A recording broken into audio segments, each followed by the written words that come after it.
बिस्मिल्लाहिर्रहमानिर्रहीम। अस्सलाम वालेकुम वरहमतुल्लाहि वबरकातुहू।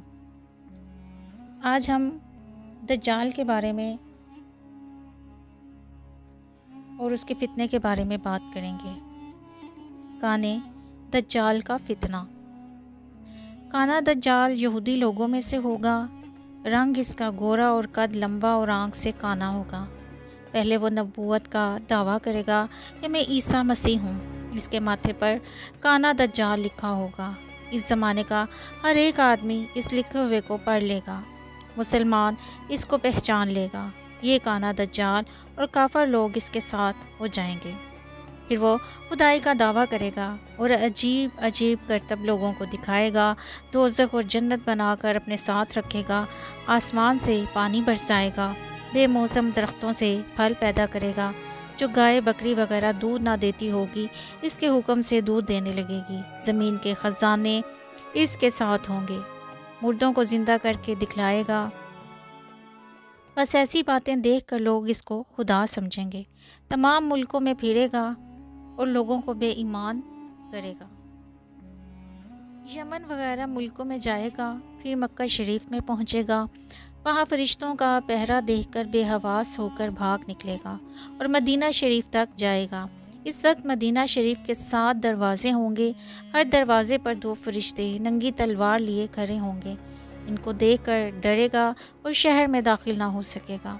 2 रोज़ मदीना शरीफ से बाहर रहेगा। शहर में 3 दफ़ा ज़लज़ला आएगा। मुर्तिद और मुनाफिक और बेईमान लोग खौफ के सबब शहर से निकलकर इसके पास आ जाएंगे और शहर बेईमान लोगों के निकलने से पाक हो जाएगा। वो वक्त मुसलमानों पर बड़ी मुसीबत का वक्त होगा। एक बुजुर्ग इसके पास जाकर कहेंगे, तुझे मैं जानता हूँ ए खबीस, तू ही है दज्जाल अज़रुए हदीस।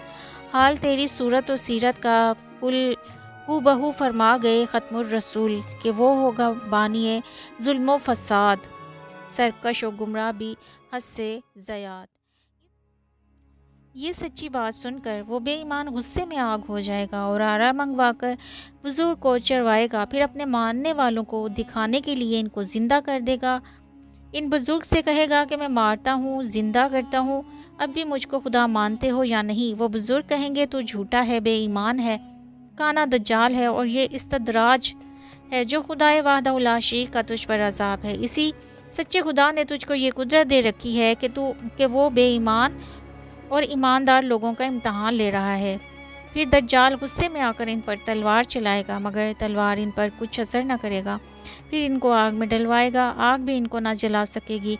फिर वो अपने साथियों के सामने जलील होगा और परेशान होकर मुल्क शाम में दमिश्क के करीब पहुंचेगा और अल्लाह ताला ने इसको जो कुदरत दे रखी थी वो छीन ली जाएगी। इस वक्त हज़रत इमाम मेहदी अलैहिस्सलाम मुसलमानों का एक बहुत बड़ा लश्कर जमा करेंगे और हज़रत ईसा अलैहिस्सलाम से फरमाएंगे, ये लश्कर लीजिए और दुनिया से बेईमान लोगों का नामो निशान मिटाइए और दीन मोहम्मदी सल्लल्लाहु अलैहि वसल्लम को रोशन कीजिए।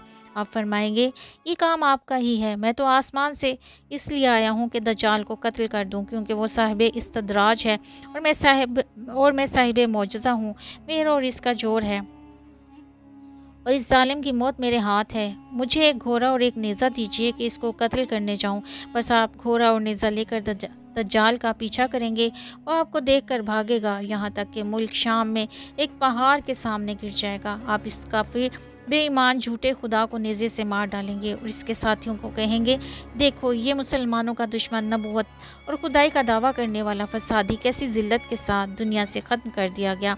फिर इस्लामी बहादुर इसकी फ़ौजों को और इसके साथियों को कत्ल करेंगे। इस वक्त अल्लाह ताला की कुदरत से ये हाल होगा कि अगर कोई बेईमान किसी दरख्त की आड़ में भी छुपा होगा तो वो दरख्त पुकार कर कहेगा, ए मुसलमान बहादुर, इस खुदा के दुश्मन को कत्ल कर, गर्ज ये कि दज्जाल इसकी जमात के सब मर्द और औरतें कत्ल कर दिए जाएंगे।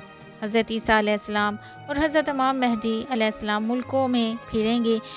जो मुसलमान दज्जाल के और इसकी जमात के सताए हुए होंगे, इनको जन्नत की खुशखबरी देंगे। इस वक्त तमाम रूह ज़मीन पर मुसलमान ही मुसलमान होंगे। काफर लोगों का नामो निशान मिट जाएगा।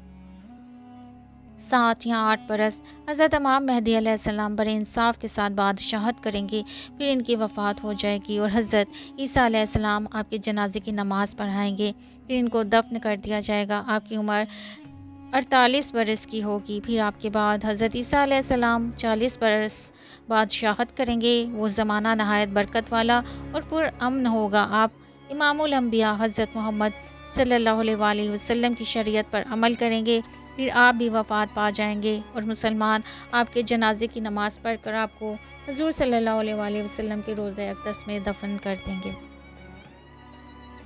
हुज़ूर सल्लल्लाहु अलैहि वसल्लम ने दज्जाल के फितने का सब हाल पहले ही बता दिया था कि मेरी शरीयत, मेरे तरीक़े को मिटाने वाले दज्जाल आते ही रहेंगे और सबके आखिर में सबसे बड़ा काना दज्जाल आएगा। हिंदुस्तान में अंग्रेज़ों की हुकूमत आने के बाद बहुत से लोगों ने नबूवत का दावा कर दिया। दज्जाल की तरह बहुत से बेइल्म और बेसमझ लालची मुसलमानों को अपने जाल में फंसा लिया। ऐसे लोगों से बचना चाहिए और ईमान की हिफाजत करनी चाहिए। काने दज्जाल के किस्से से हमें सबक हासिल करना चाहिए। दीन के दुश्मनों और गुमराह लोगों की मौत बुरी तरह आती है, रोह स्याह और ज़लील ख्वार होकर मरते हैं।